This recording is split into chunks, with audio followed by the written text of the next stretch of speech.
Shalom, selamat pagi para pendengar Blessing Morning yang dikasihi oleh Tuhan. Selamat berjumpa kembali dan pagi hari ini mari sebelum kita memulai segala aktivitas kita akan bersama-sama merenungkan kebenaran firman Tuhan. Dan pagi hari ini kita akan bersama-sama membuka di dalam Ayub pasal yang ke-42 ayat yang ke-10. Ayub pasal yang ke-42 ayat yang ke-10, demikianlah firman Tuhan. Tuhan memulihkan keadaan Ayub setelah ia meminta doa untuk sahabat-sahabatnya. Dan Tuhan memberikan kepada Ayub 2 kali lipat dari segala kepunyaannya dahulu. Tuhan Allah Bapa kami yang kami sembah dan kami kenal di dalam nama Yesus Kristus Tuhan, kami mengucap syukur pagi hari ini untuk hari yang baru yang Tuhan sediakan bagi kami, dan kami percaya ada penyertaan Tuhan, ada berkat Tuhan yang akan kami nikmati hari ini. Dan saat ini kami juga mohon pimpinan penyertaan Tuhan untuk kami boleh merenungkan kebenaran firman-Mu, dan kiranya Engkau yang akan berbicara kepada kami melalui kebenaran firman-Mu ini. Di dalam nama Yesus Kristus kami berdoa. Amin. Para pendengar Blessing Morning yang dikasihi oleh Tuhan, pasti kita sudah tidak asing lagi dengan istilah doa syafaat. Doa syafaat adalah doa yang dipanjatkan kepada Allah untuk kepentingan orang lain. Kata syafaat berasal dari bahasa Arab syafa'a, yang berarti menjadi perantara atau memohon bagi orang lain. Di dalam 1 Timotius 2 ayat yang pertama, Paulus juga memberikan nasihat agar orang percaya menaikkan doa dalam beberapa jenis. Yang pertama adalah doa permohonan, doa syafaat, dan doa ucapan syukur.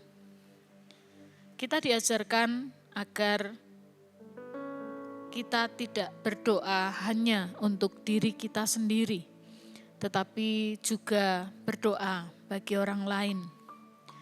Doa syafaat merupakan salah satu bentuk kasih yang paling dalam dan tindakan rohani yang sangat berkuasa. Banyak tokoh-tokoh di dalam Alkitab, bahkan Tuhan Yesus sendiri melakukan doa syafaat. Misalnya saja Abraham, demikian Musa, dan Yesus yang berdoa bagi murid-muridnya, untuk kita juga sampai kepada hari ini. Di dalam Ayub pasal yang ke-42 ayat 10 yang sudah kita baca di atas merupakan sebuah doa syafaat yang dipanjatkan oleh Ayub untuk sahabat-sahabatnya. Mungkin kita bertanya, mengapa Ayub berdoa bagi teman-temannya? Ketika Ayub sedang mengalami sebuah ujian penderitaan dalam hidupnya, teman-temannya mencoba bersimpati dengan memberikan berbagai nasihat, dan tujuannya adalah untuk menyadarkan Ayub dari kesalahannya. Mereka beranggapan bahwa Ayub berdosa, sehingga menyebabkan berbagai macam hukuman yang ditimpakan Tuhan kepadanya. Tetapi mereka gagal menunjukkan simpati mereka kepada Ayub, dan bahkan setiap kata-kata mereka justru membuat Ayub bisa saja tergelincir untuk berbuat salah dan menyikapi penderitaannya dengan cara yang salah. Mereka gagal menjadi seorang konselor bagi Ayub. Hal itu dipandang salah juga oleh Tuhan. Di dalam ayat yang kita baca tadi, mengapa Ayub harus berdoa bagi sahabat-sahabatnya? karena Tuhan murka terhadap sahabat-sahabat Ayub atas pernyataan-pernyataan mereka tentang Ayub. Murkaku menyala-nyala terhadap engkau dan kedua temanmu itu, sebab kamu tidak berkata benar tentang aku seperti hambaku Ayub. Demikian firman Tuhan yang menegaskan bahwa teman-teman Ayub mendapatkan murka dari Tuhan. Nah, untuk memperoleh pengampunan dari Tuhan, mereka harus mempersembahkan korban. Dan Ayublah yang disuruh Tuhan untuk mendoakan mereka. Kesalahan sahabat-sahabat Ayub akhirnya mendapat pengampunan dari Allah dan juga mendapatkan pertolongan Tuhan, terutama juga bagi Ayub sendiri. Doa syafaat yang dinaikkan oleh Ayub berakibat kepada berkat yang diterima sahabat-sahabatnya, namun juga bagaimana Allah memulihkan keadaan Ayub sendiri. Bukan hanya dikembalikan keadaannya, tetapi dilipat gandakan segala hartanya, dan Tuhan mengaruniakan berkat berlimpah kepada Ayub. Para pendengar yang dikasihi oleh Tuhan, doa syafaat ternyata bukan hanya memintakan berkat bagi orang lain, namun merupakan sebuah tindakan aktif di dalam memberi pengampunan.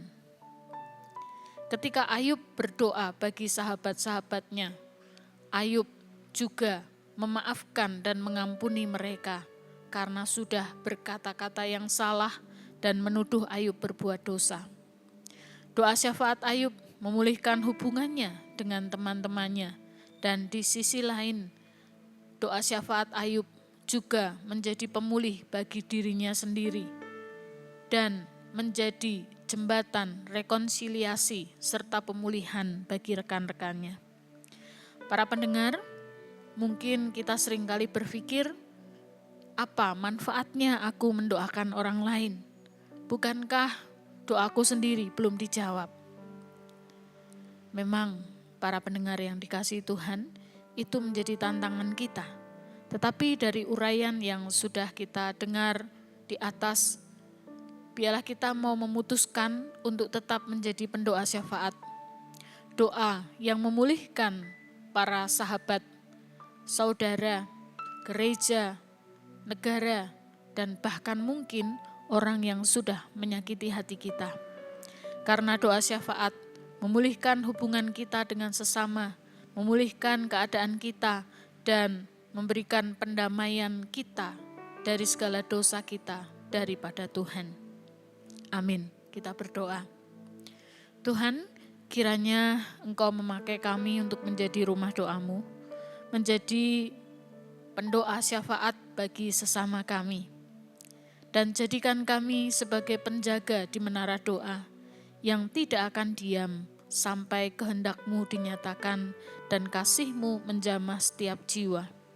Ajarlah kami untuk tidak jemu-jemu berdoa bagi sesama, bagi bangsa, dan juga bagi mereka yang Kau taruh di dalam hati kami.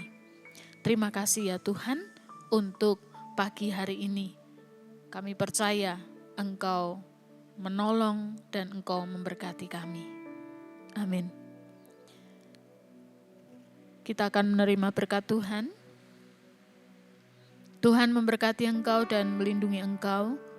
Tuhan menyinari engkau dengan wajah-Nya dan memberi engkau kasih karunia. Tuhan menghadapkan wajah-Nya kepadamu dan memberi engkau damai sejahtera. Turunlah atas kita sekalian berkat terbaik daripada Allah Bapa, Allah Putra, dan Allah Roh Kudus yang akan menyertai kita sekalian. Amin. Selamat pagi, selamat beraktivitas, Tuhan memberkati.